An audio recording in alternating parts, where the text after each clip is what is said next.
What's going on, everybody? It's the Bulls Show, aka Aiden, and welcome back to another video. Ladies and gentlemen, today we had a game between the Chicago Bulls and the Los Angeles Lakers. The second game between the Bulls and the Lakers in about 4 days, or whatever the case may be, the difference between the two games. And the Bulls, it looked like they were snoozing, ladies and gentlemen. They put the Do Not Disturb on because they were absolutely sleeping. They slept in for this game, or maybe they were celebrating too much last night, got a little bit of those booze in, but whatever the case may be, they did not show up to this game against the Los Angeles Lakers, and at the end of the day, we suffered a, I would say, fairly embarrassing loss. Now, you might look at the score and say it's not embarrassing, it was just a very, I guess, off night for the Bulls, and look, you're right, it was an off night for the Bulls, I'll say that. The shooting ability on this team was dreadful, and everything in between, but it sucks that once again, the Chicago Bulls delivered an underwhelming, lethargic, extremely mediocre performance in their home turf again, and that is something that needs to be heavily looked at because it is not good enough by the Chicago Bulls team. Before we get started, please like and subscribe to the Bulls Show, turn notifications on, and let me know in the comments below your thoughts about the Chicago Bulls and whether or not you believe that we can do better than this performance against the Los Angeles Lakers. We lost this game 121 to 110. You'll look at the scoreline and you'll think the Bulls were close to competitive, and we just lost out in the end. It was actually quite the opposite. The Bulls were down and out for most of this game.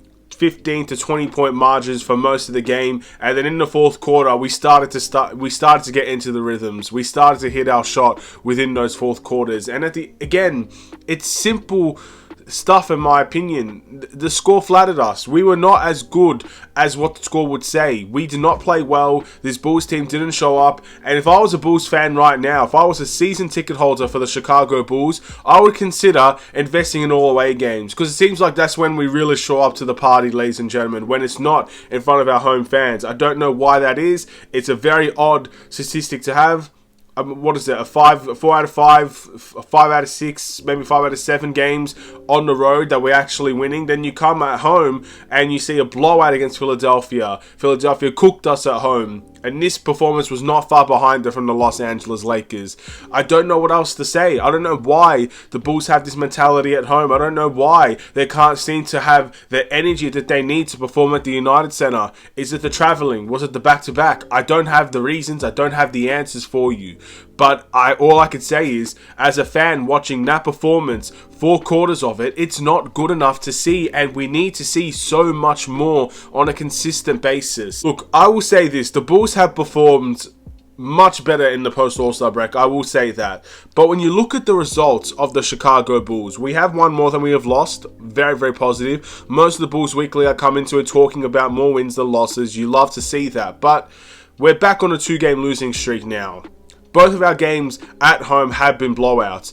These performances makes you question in your mind, have we really changed for the better? Have we really flipped the switch and turned our game on to the highest level? These are the games that make you think about these things, because getting blown out, it's like we're doing the same things in many ways. 5 from 20 or however many threes we made before the fourth quarter. I'm not counting that fourth quarter when we're down and out and Kobe started to make all of his threes and Vucevic made a 3. I'm not counting those. To me, that doesn't count. The game was over, and we started to make shots when the game was over. Just like Anthony Davis when he made his fadeaway mid-range.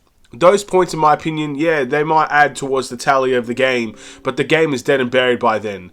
Most of this game, we were 5 from 20, 5 from 21, whatever the case may be, from the 3-point line.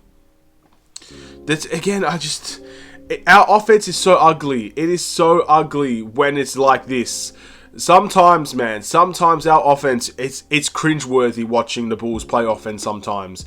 For the start of the game, the Bulls couldn't make anything. The Lakers had a very tactical game plan. They were prioritizing guys like Patrick Beverley and Alex Caruso to shoot their threes, and they did. And it didn't work. They didn't make the Lakers pay. And again, guys like Zach had a quiet game because of that. They had their game plans. They made sure to keep guys like Zach LaVine quiet, keep guys like DeMar DeRozan quiet, and it worked for them. And no one else really stepped up to the plate and made them pay. I would argue Kobe White was one of them, but Kobe White was also one of those guys that made most of his shots when the game was over. He had 12 points and 9 assists up until, I would say, the game was over. And then he obviously got the, I think his final score was 17 points on the night, which again, great game from Kobe overall, but still, I just felt like no one else stepped up to the table. No one else really did anything of meaningfulness in this game to help guys like Zach LaVine when the pressure was all on him, and to help guys like DeMar DeRozan when the pressure is all on him. But one person, Nikola Vucevic, fantastic performance today. And what is extremely upsetting is, I don't know why this happened. I think Billy Donovan has to take responsibility for this as well. Why do we keep going away from the player that is hot every single time down the floor? It's ridiculous to me. What an incredible first half Nikola Vucevic had in that game. You move over into the second half. Yes, his fourth quarter performance was good. Don't get me wrong. But for most of that second half, the guy had one shot in the game. In most of that second half, and we completely and utterly went away from the hot hand in that second half. And Stacey King said something very interesting to me. He said that the Bulls need to hopefully learn this lesson and continue to go to the hotter hand when they're obviously playing like they are. Vucevic had over 30 points, I believe, in this game. He was fantastic from the floor, and offensively, he was clearly far and away the best player. But look, we've got 6 games to go now. If we haven't learned that lesson yet, we're not going to learn that lesson. In my opinion, I think it's so sad, and I'm not putting this on Stacey King because he's right. We should learn those lessons, but I think it's ridiculously sad as a team that we're, more than 70 games into the season, and we do not know these lessons yet. We haven't learned these lessons yet for most of the season. This is not halfway through the season. Bulls are probably riddled with injuries, still trying to figure it out like last season. It's not like that this year. This year, for the most part, Zach LaVine has been healthy. DeMar DeRozan has been healthy. Vucevic has been healthy. Most of our bench has been healthy. Yes, Lonzo Ball has been out for the majority of all season. Javonte Green has been out for the majority of the season. But other than that, we have been healthy. I'm not putting health as an excuse this season for not learning lessons like going to the hot hand. It is what it is. I'm disappointed with this team, and I don't think we will ever learn that lesson. At least this season, we're not. Wait till next year to learn that lesson. I just don't think we're going to find it this year. Unless it's Zach LaVine who has the ball in his hands. He can obviously do things for himself. DeMar DeRozan, if he has the ball in his hands, he can do things himself. We can go with the hot hand then because they are the ball handlers on this team. If Vucevic is hot, well, you're going to have to pray that the ball handlers find him. And that's a lesson we have not learned all season. Simple as that. No excuses. No defending it. It is what it is. And we got embarrassed, and the Lakers played a good game today. But the Lakers weren't perfect either. Let's be honest. Their second quarter was very, very underwhelming. They had a couple of opportunities where they missed shots. Obviously, the free throw percentage for them helped dramatically. I saw the stat, over 400 free throws made compared to any other team that they versed. Astonishing number. Far and away the most bizarre stat I've ever seen. But again, I'm not putting any of that down to the refs or anything like that. The Bulls were just not good enough in this game. Looking at the must improve, and I am going to pick Patrick Williams as the must improve for the Chicago Bulls. Now, again, I have this sixth sense that there's going to be a lot of people that are going to be coming in and targeting Patrick Williams in the comments of this video. I don't know if it will happen or not. It's not for me to say. Look, you can say Patrick Williams had a bad game. You can say anything you like in relation to his performance today. But I want you to be honest and call out other performances that these Bulls players had. Patrick Beverley's performance was not good enough for the Chicago Bulls today.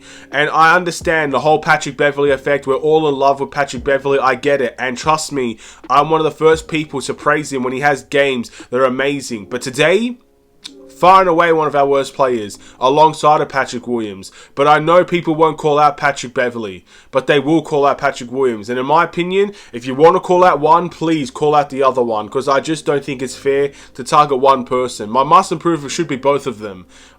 Just because I pick one, I will pick Patrick Williams. But they were both really bad today. No excuses. No defending it. They were both bad.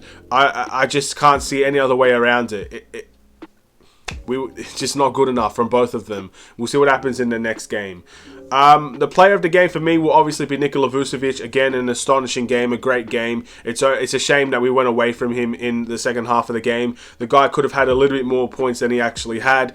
And look, if we ever had a chance to win that game, it was behind Nikola Vucevic's scoring ability. On the post, in the mid-range, in the three-point shot as well. just anything that he did was just working today. And if there was any chance of the Bulls coming back, maybe picking up a win late, fighting all the way back, and oh my goodness, what a comeback. The comeback Bulls are back. If that was ever going to happen today, that it would have been behind Nikola Vucevic. So a great performance, I would say, from him. And I think the rest of the team, disappointing that we just could not step up and help him as well, because again, he's not the primary ball handler. There were so many people that were responsible for the Bulls' losses today, and the ball handlers, I think, are one of them. And again, the Lakers just had a fantastic game plan, and overall, they got their revenge. This game felt personal as well. There was obviously a little bit of trash talk coming towards the end of the game and stuff like that. Austin Reeves calling Patrick Beverley too small. What a coincidence. Of course, I expected that to come as well. It is what it is, man. Just disappointing, and we need to see better. I feel sorry for the Bulls fans that paid the ticket to watch that game. Their energy was clearly gone after the third quarter. And again, like I said, if I was a season ticket holder for the Bulls, I would invest in away tickets because they just perform so much better away from home in this late stretch of the season. So I hope we have more away games because that seems to be where we get our wins from. But we'll move on. Our next game will be against the Charlotte Hornets, ladies and gentlemen. Again, it's going to be... I don't think they have LaMelo Ball, if I'm not mistaken, but they're a team that beaten us before. I think they've come off of a 2-game win streak, beating Dallas twice. Have no idea what's happening to that Dallas team. I know everybody had their questions about the fit. Personally, I was one of the people that thought it could work, but obviously, as time has gone on, it's proven to be that it can't work, or at least it hasn't worked as of yet. But look, we're versing the Charlotte Hornets. We still got a little bit of time before we verse the Dallas Mavericks. We'll see what happens in that game. But yeah, a must-win game for the Chicago Bulls to go neutral on the week, first and foremost, but to keep our season alive in many ways. We've dropped 2 games. We're still 10th in the Eastern Conference. It looks like, again, we're in a comfortable position because Indiana have lost a couple of games as well. But again, we don't want to give them the chance, do we? And obviously we want to climb the table as well. But if we can't climb the table, the last thing you want to do is give the Indiana Pacers a sniff at getting the same record as us or just climbing ahead of us. So a must-win game in our next time out. I still feel confident we'll make the play-in tournament. Whether we get out of it or not, I'm honestly not too sure. I want to end this video here. Thank you for watching. Please like and subscribe if you're new. And I'll see you in the next Chicago Bulls video. Stay safe, stay healthy, stay tuned for more. Take care and peace.